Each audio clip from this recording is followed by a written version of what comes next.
They called him a hero. The town called him a protector. But behind the badge, there was something darker. A man who believed justice meant whatever he said it did. And when the truth finally came out, it wasn't the criminals who were running. It was the law itself. The story of Detective Frank Doyle and Andre Collins began like most tragedies do, with a lie that sounded too simple to question. It was the summer of 2004 in Dayton, Ohio, a small city with quiet streets and louder secrets.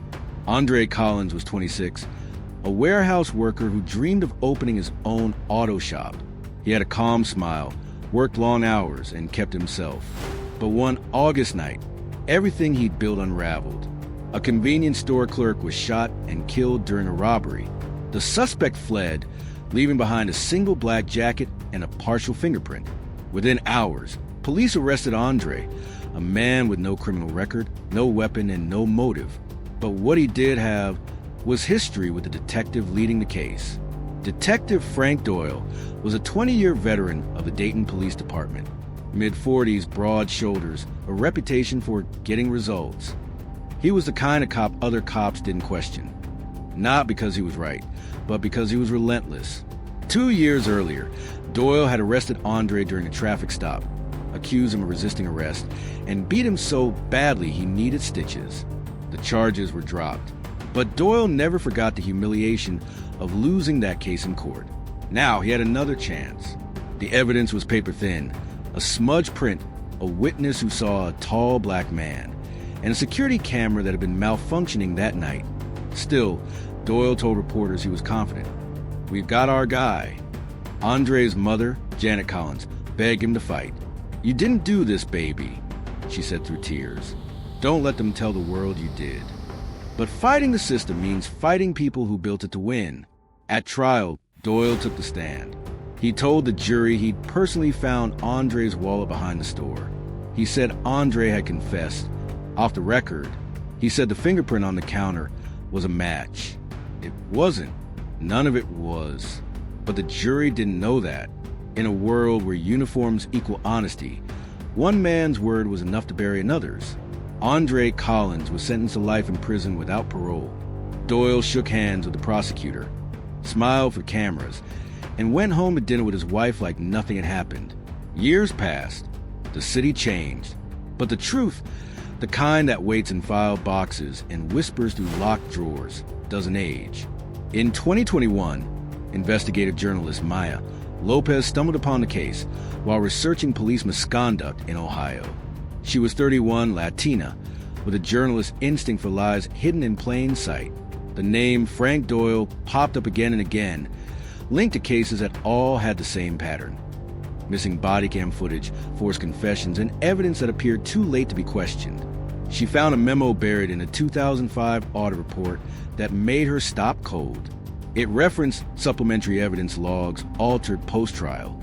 In the Collins case, Maya filed a request for access. Denied. She appealed. Denied again.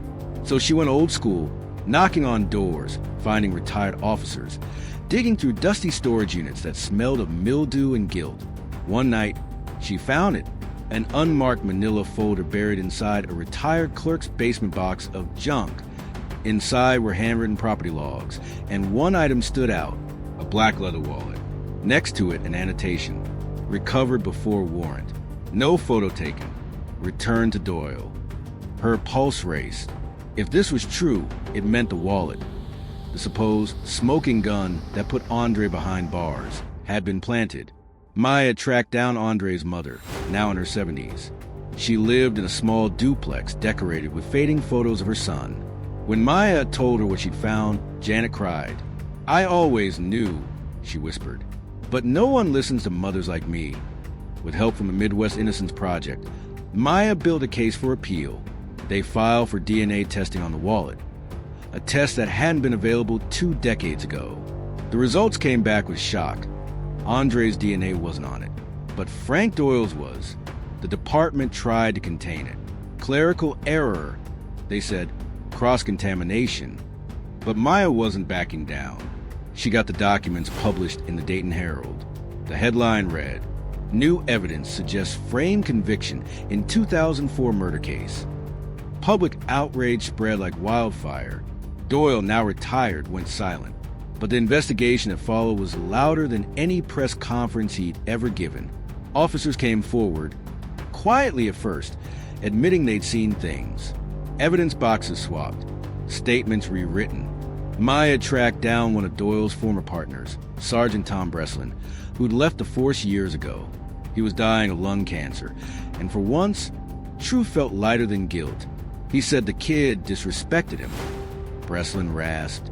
He wanted to teach him a lesson, so he planted it. I didn't stop him. I should have. The confession made national news. When Andre heard it from his lawyer, he didn't cry. He just stared at the wall. I lost 20 years, he said quietly. He lost nothing. But that changed when prosecutors filed charges against Doyle for evidence tampering, perjury, and obstruction of justice. It was the first time in Dayton's history that a decorated detective was charged with framing a citizen. The trial was brutal. Doyle's defense called it selective prosecution. But when the DNA evidence hit the screen, the stark profile match linking him to the planted wallet, the courtroom fell silent. The mask cracked. He was sentenced to 15 years in federal prison. When Andre finally walked out, the air smelled like rain. Reporters surrounded him, shouting questions. He just said, "You can't give me back what you took, but I can forgive myself for surviving." Maya's article won a national award, but when asked about it, she only said, "I didn't uncover the truth. The truth was there all along. I just stopped ignoring it." Today, Andre runs a small repair shop on the outskirts of Dayton. He keeps the newspaper clipping framed above his workbench. Not the one about his release, but the one from 2004 with his mugshot and the headline, "Warehouse Worker Arrested for Murder." He says he keeps it there as a reminder. This is what happens when you trust silence. Because sometimes, the people who wear the badge to protect you are the ones you need protection from. And in the end, justice isn't about punishment, it's about proof. This is Justice Uncovered. Uncovering the truth, one case at a time. If this story moved you, share it. Because someone out there is still fighting to be heard. Tell us in the comments. Do you believe justice can survive corruption? Subscribe to Justice Uncovered, where every truth has a voice.